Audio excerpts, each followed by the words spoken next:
what you're going to hand me even before you open your mouths. You're going to tell me you don't believe my story and give me that don't make me laugh expression on your smug faces. It is a 1945 film noir B-movie starring Tom Neal and Anne Savage. It was directed by Edward G. Elmer. Our film starts off with Al Roberts Neal in a roadside diner. Staring blankly at the wall, he's an unshaven, bedraggled-looking figure.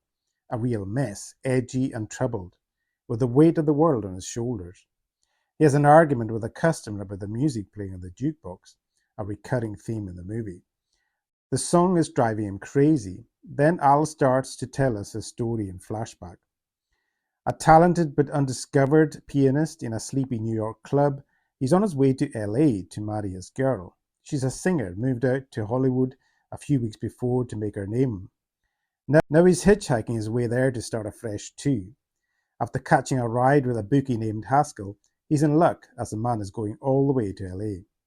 En route, Haskell chats, pops pills continuously and tells Al about the scratches on his right hand, the result of a run-in with a feisty gal whom he had picked up before he met Al. After switching seats to drive for a while, Al pulls over to put up the top on the convertible. It's pouring with rain. He tries to wake up Haskell by shaking him, but he doesn't respond. After opening the door, Haskell falls out and hits his head plumb on a rock.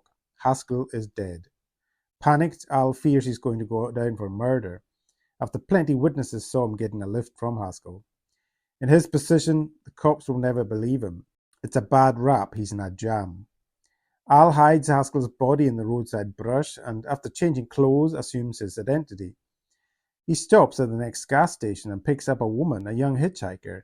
She's tired, weary-looking, and he feels sorry for her.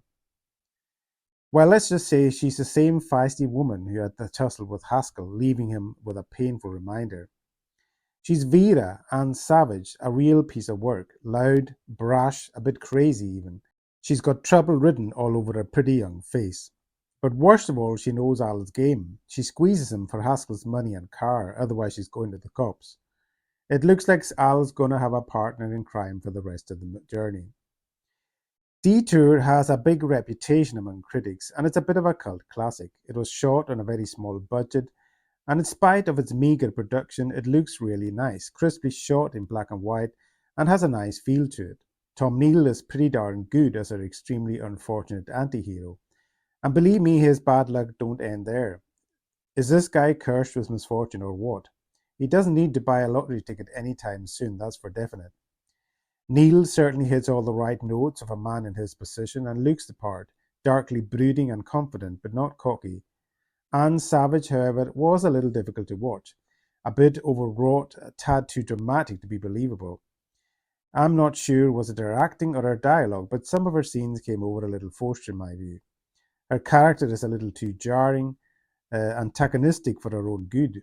She believes Al to be a murderer, and yet she provokes him constantly without any apparent consideration for her own safety. The dialogue can also be a little ripe in places, especially from Al's inner voice perspective, but being based on a novel, it would probably sound better on a written page. The actual logic of Al's actions is a tad tricky to swallow too. Would his character really make these lousy decisions? Don't get me wrong, I did enjoy Detour in a lot of ways. I just found the setup a bit unbelievable, and the storyline could have had a few more elements thrown into the mix. But it's a gorgeous looking film, quite entertaining and not at all predictable, before finally running out of ideas towards the end. So overall, I may not rate Detour quite as highly as some others do, but a solid B-movie film noir all the same. I give it 6.8 out of 10 crime stars. Thanks for listening, and bye for now.